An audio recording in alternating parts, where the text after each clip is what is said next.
London, 1812, where the ton gathered beneath chandeliers to witness scandal disguised as dance, and where even the glitter of diamonds could not outshine the glint of whispered secrets.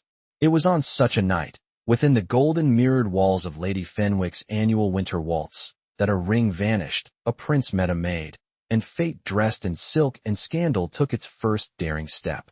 Now, dearest listeners, let us not pretend that a stolen ring would ordinarily shake the very boots of the ton unless, of course, the ring belonged to Her Royal Highness, the Dowager Duchess of Hathersage, and had once graced the finger of Queen Charlotte herself. A ring of sapphires and old promises, which vanished from her Grace's reticule between the second cotillion and the arrival of Syllabub. Naturally, this author was present. One must always be present where scandal brews thickest, like oversteeped tea.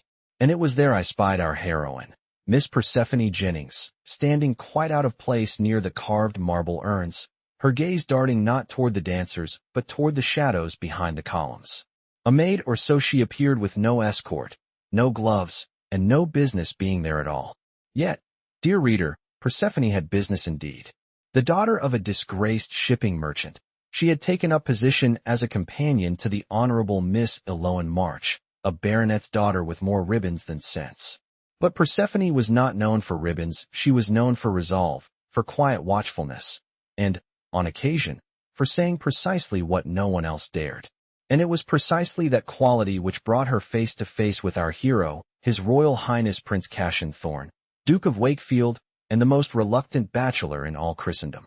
"I believe you are following me," he said, emerging from the shadows like a Byron poem come to life if Byron had shoulders like carved stone and a mouth made for ruin.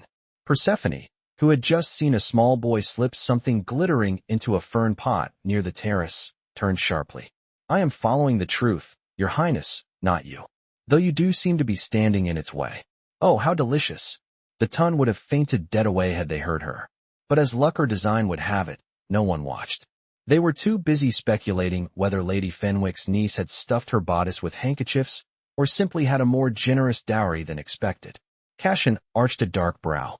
"Then I suggest you carry on your pursuit with greater subtlety. You are quite conspicuous." "I am a companion," she replied. "No one notices companions." He studied her then, as one might study a riddle scribbled on a ballroom wall. She was not beautiful in the manner of portraits, her features were too striking, her eyes too knowing, but there was something in the tilt of her head that suggested she had long since stopped waiting for others to rescue her. "Tell me, Miss Jennings." "Persephone Jennings." "Tell me, Miss Jennings," he said, stepping closer. "What does the truth look like tonight?" "A boy in livery," she said quickly, with a limp in his left foot, "who placed something in that fern pot. And if I am correct, it is the Duchess's ring." Cassian blinked as close to astonishment as a prince may allow himself in public. "You saw this?" "I did," she said.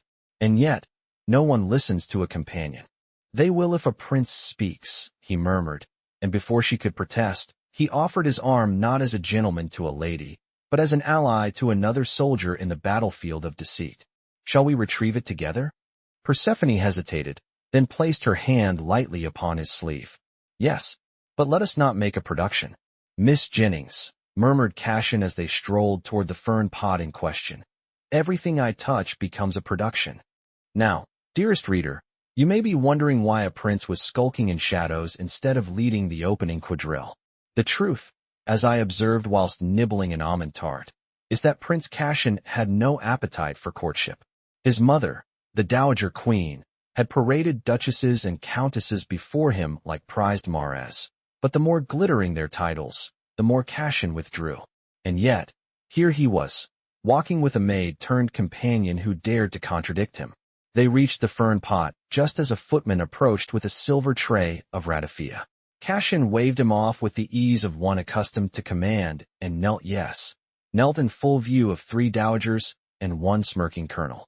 Persephone seized the moment, knelt beside him, and together they dug through the fronds. Her hand brushed a velvet pouch, and she gasped, "It's here."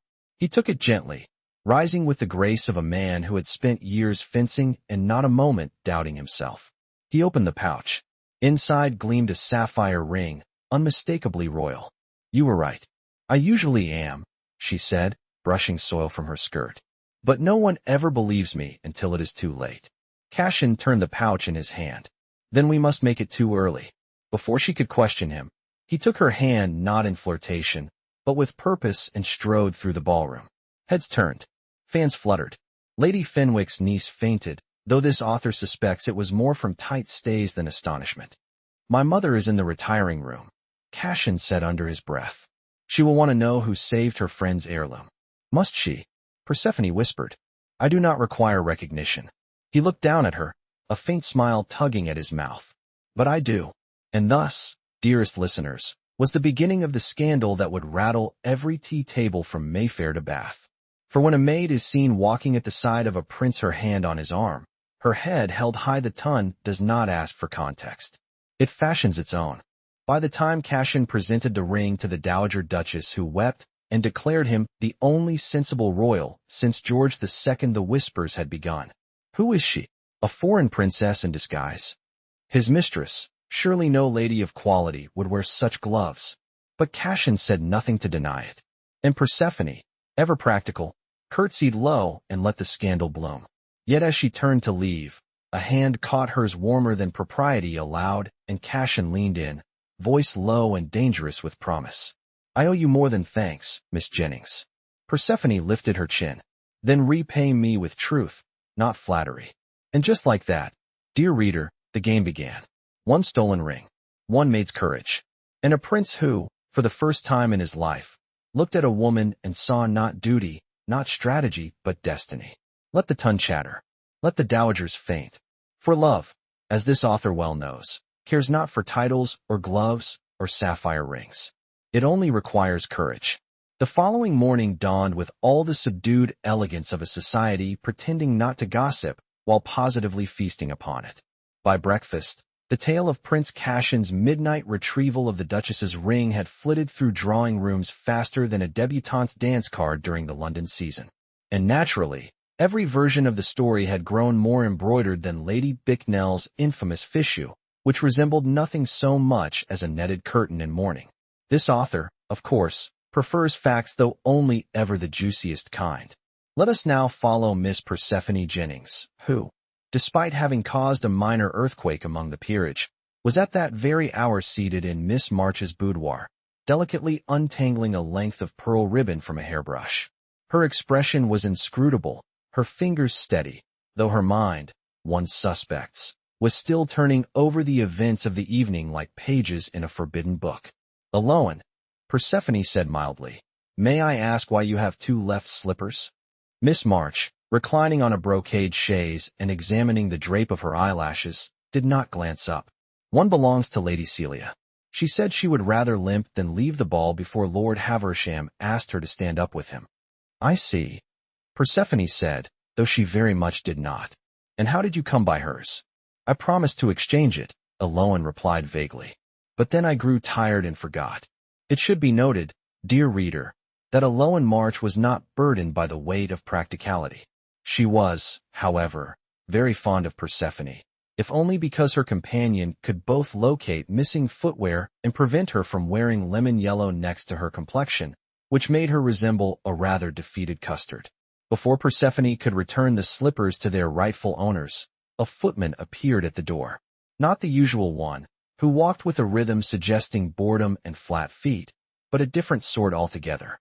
This one stood straight as a cavalry officer and bore a folded note on a silver tray. For Miss Jennings, he intoned. Aloan sat up abruptly, her feathered wrap slipping to the floor. You've received a note?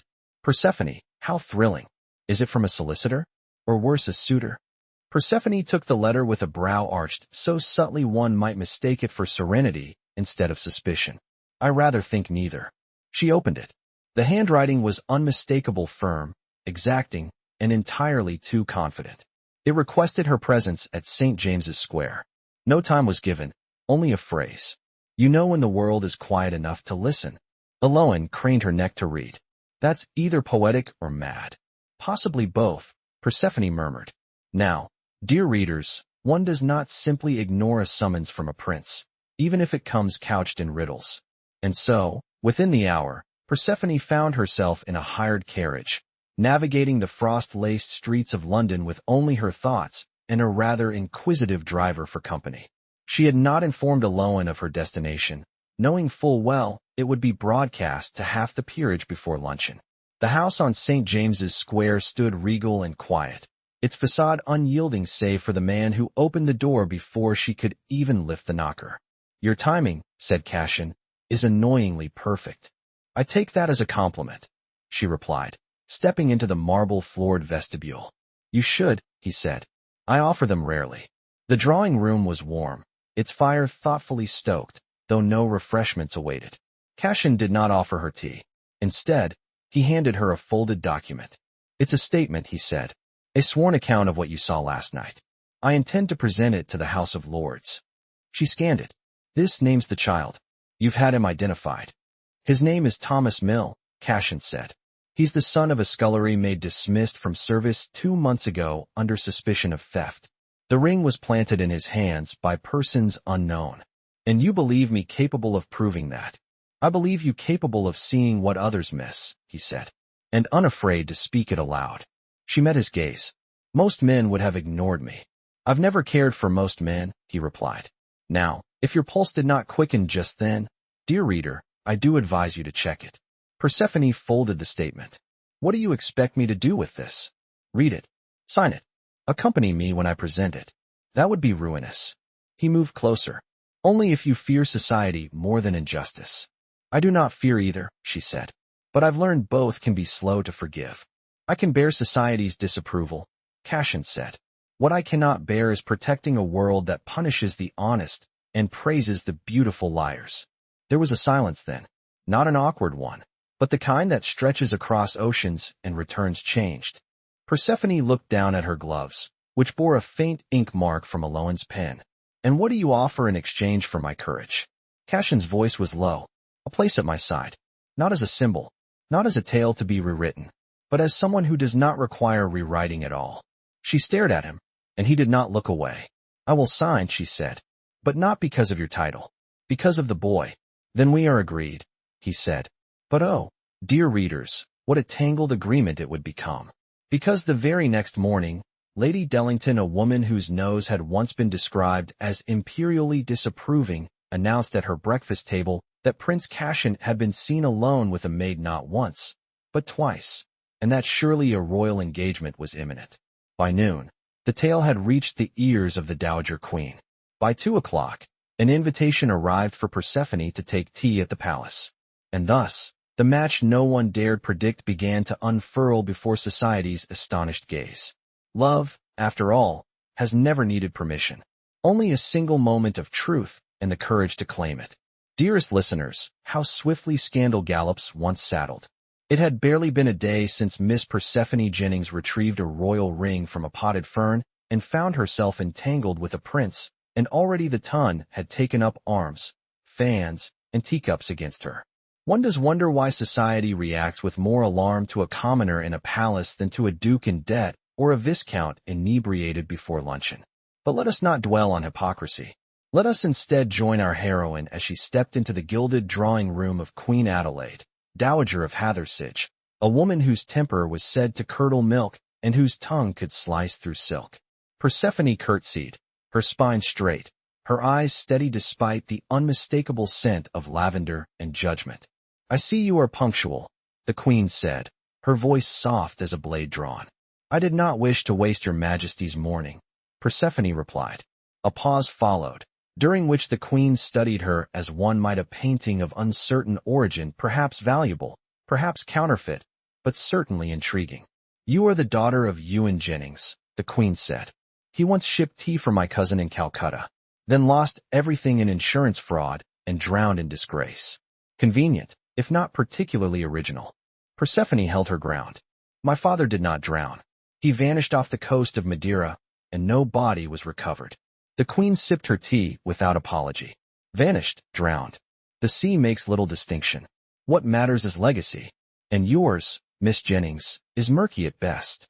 "I was not aware I had been invited here for a genealogy lesson." The queen's eyes narrowed.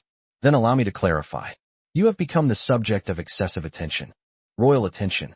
As I recall," Persephone said calmly, "it was I who recovered the ring." "Recovered it?"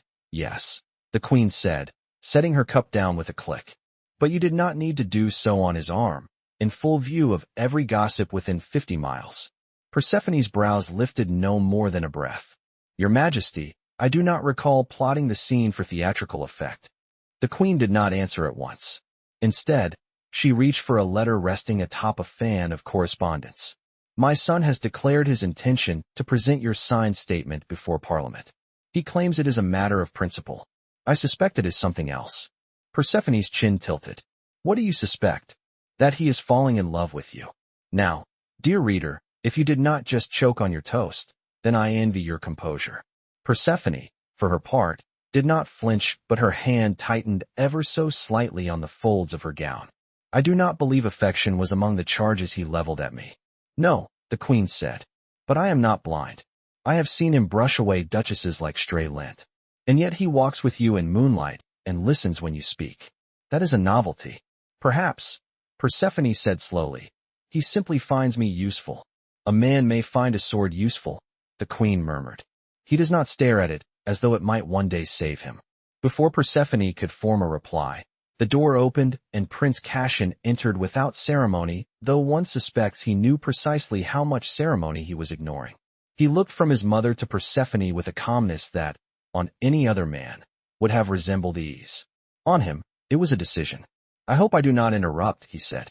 You do, said the queen. But you always have. Cassian turned to Persephone. You're well enough, she said. Though your mother has just accused you of developing affections. He blinked. Has she now? Persephone met his gaze. It seems she is concerned. Then she must be very concerned indeed, Cassian said, stepping closer. Because I have developed far more than affection. Oh, what a moment. This author, though often unmoved by declarations in drawing rooms, felt a very real flutter. Perhaps it was the drapes. Perhaps it was destiny. The queen rose. If you intend to disgrace this house with a liaison, then I suggest you do it quietly. It is not a liaison, Cassian said. It is a courtship. Persephone inhaled, sharp and silent. You cannot court a maid, the queen snapped. Cassian's voice was even. She is no longer a maid. She is a witness of integrity, a woman of courage, and the only person in London who has never lied to me. Persephone turned to him. You are risking everything. He nodded. I am aware. And I would rather risk it than live another season pretending I care for the approval of people who measure worth by lineage and lace. The queen stared at the pair of them, her son, unflinching, and Persephone, unbowed. At last, she turned away. You will do what you wish. You always have. But do not expect my blessing. Cassian bowed. Then I shall settle for her hand. Persephone's breath caught, but she did not retreat. You are asking me now? I am, he said. Not because I must. Because I want to. Because I cannot imagine a future in which I do not tell you each morning that I am grateful fate put a ring in a fern and you in my path. Tears did not fall. Persephone was not a woman prone to them. But her voice, when she spoke, was softer than it had ever been. Then yes. And there it was, dear reader. The moment the ton would never understand. The maid who defied a prince's mother. The prince who defied the world. And the love that required no permission. Of course, the scandal only grew. Engagement announcements do that, especially when they involve sapphire rings, parliamentary speeches, and a future queen who once fetched slippers for a baronet's daughter. But even the most rigid matron must admit when a prince kneels, when a woman stands tall, and when love outshines scandal, society cannot help but applaud. Quietly, of course. With fans. And the occasional sniff. Ah, dearest listeners, you must forgive this author for indulging a rare sentiment, but is there anything so splendidly chaotic as the week following a royal engagement, not brokered by rank, fortune, or maternal decree? The ton, faced with a betrothal it neither orchestrated nor approved, found itself in a frenzy not unlike ducks discovering their pond had frozen underfoot. Invitations were rescinded. Tea was thrown. And Lady Marchioness of Ashcombe was overheard declaring she would rather dine with Frenchmen than attend a wedding so thoroughly devoid of pedigree. She was, of course, later seen cornering the pastry chef for a sample of the anticipated wedding cake.